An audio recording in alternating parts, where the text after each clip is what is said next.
پہلے تو آپ کے آنے کا یہاں شکریہ، اور ہماری اللہ سے دعا ہے کہ کسی دن آپ یہ سب یہاں بیٹھ کے ہمارے اس طرح کے سوالوں کے جواب دیں۔ آپ نے اپنی گفتگو کا جو آغاز کیا تھا وہ آخرت کی جستجو کے بارے میں تھا۔ میرا ایک سوال ہے جو شاید تھوڑا سا مختلف ہے۔ جب جس طرح گاندھی صاحب نے ہمیں سمجھایا ہے کہ اللہ تعالیٰ قیامت کے بعد اسی مٹیریل کو کنورٹ کر دے گا جنت اور دوزخ میں، اور اس کے بعد جو انسان ہے، جو ہماری اصل شخصیت ہے، وہ وہاں چلی جائے گی اور وہ پھر ہمیشگی اس میں بھی ہوگی۔ تو میرا پہلا جو سوال ہے کہ جب وہ ہمیشگی ہمارے اندر آئے گی یا ہم چلے جائیں گے، تو کیا اس وقت جس طرح ہم اپنی زندگی گزار رہے ہیں کہ ہمارے لیے دین ہے، ہم نمازیں پڑھ رہے ہیں، ہم روزہ رکھ رہے ہیں، ہم حج، تو کیا یہ جاری رہے گا؟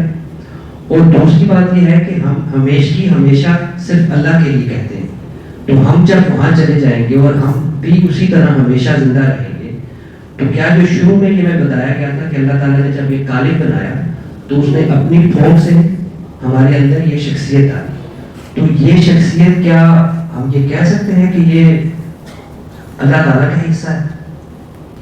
آپ کا جو پہلا سوال ہے کہ جس وقت ہم دنیا سے چلے جاتے ہیں تو اس کے بعد کے جو معاملات ہیں ان کی نوعیت کیا ہے، اللہ تعالیٰ نے اپنی کتاب میں انسانوں کو ایک چیز کے بارے میں بڑی تنبیہ کے ساتھ توجہ دلائی ہے کہ اے انسان اپنے حدود علم کو پہچان۔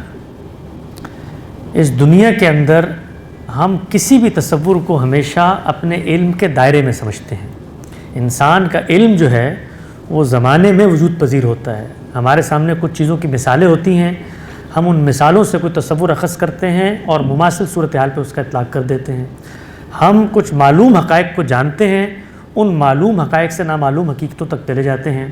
کل ملا کر جو ہماری جمع پونجی ہے وہ ہماری فطرت کے ظاہری اور باطنی حاصلات اور عقلی استنباط کے نتائج کا علم ہے، یہ ہمارے ہاتھ میں ہے۔ اس سے ہم نے یہ لائٹیں ایجاد کی ہیں، اس سے ہم نے گاڑیاں ایجاد کی ہیں، اس سے ہمیں یہ پتہ چلتا ہے کہ کہیں پہ آگ لگی ہو تو وہاں سے دھواں اٹھتا ہے، دھوئیں کو دیکھ کر ہم آگ کا تصور لے آتے ہیں۔ انسان اس طریقے سے دنیا میں فیصلے کرتا ہے، یہ اس کی علم کی محدودات ہیں۔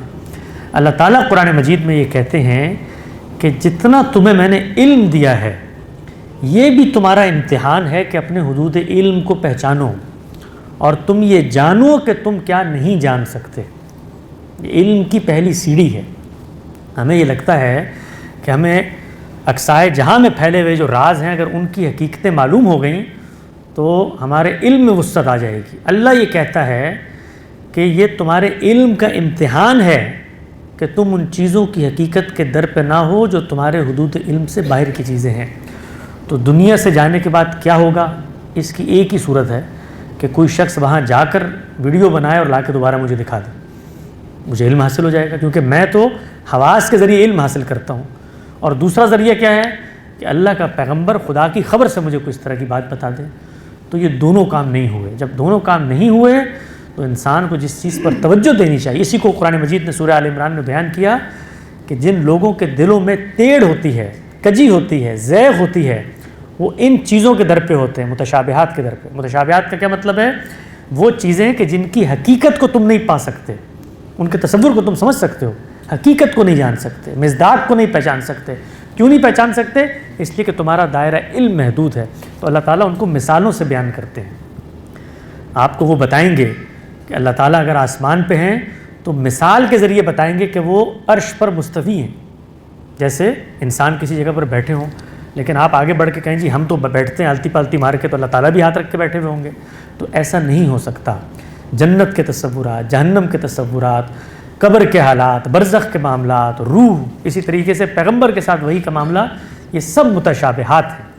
اور متشابہات میں جو بات آپ کو بیان کی جاتی ہے وہ مثال کے اسلوب میں بیان کی جاتی ہے، اور مثال جب آپ کے سامنے پیش کی جائے تو اس میں کبھی بھی حقیقت کے در پہ نہیں ہونا چاہیے، مثال ایسی بیان کی جاتی ہے۔ تو یہ آپ کے پہلے سوال کا جواب ہے۔ دوسرا سوال کیا تھا بھائی؟ بھول ہی گیا، خود بھی بھول گئے۔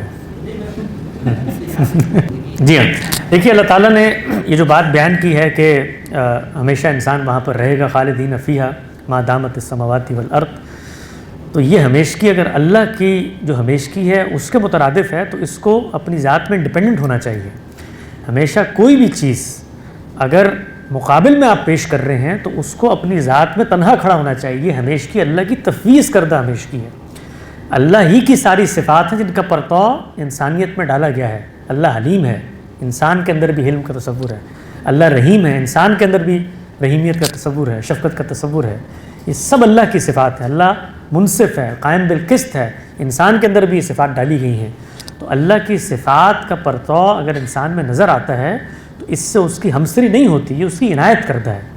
یہ تو بالکل ایسے ہی ہے کہ آپ کہیں کہ اللہ تعالیٰ کو غیب کا علم ہوتا ہے، اور دیکھیں پیغمبر بھی ہمیں غیب کی باتیں بتاتے ہیں. تو پیغمبر غیب کی باتیں اپنے علم سے نہیں بتاتے، اللہ کی خبر سے بتاتے ہیں. تو جو ہمیشگی ہمیں جنت میں ملے گی وہ اللہ کی اطاعت کے اور اللہ کی کرم نوازی کے نتیجے میں ملے گی، وہ کو ہماری اپنی بساط کے تک نہیں ملے گی.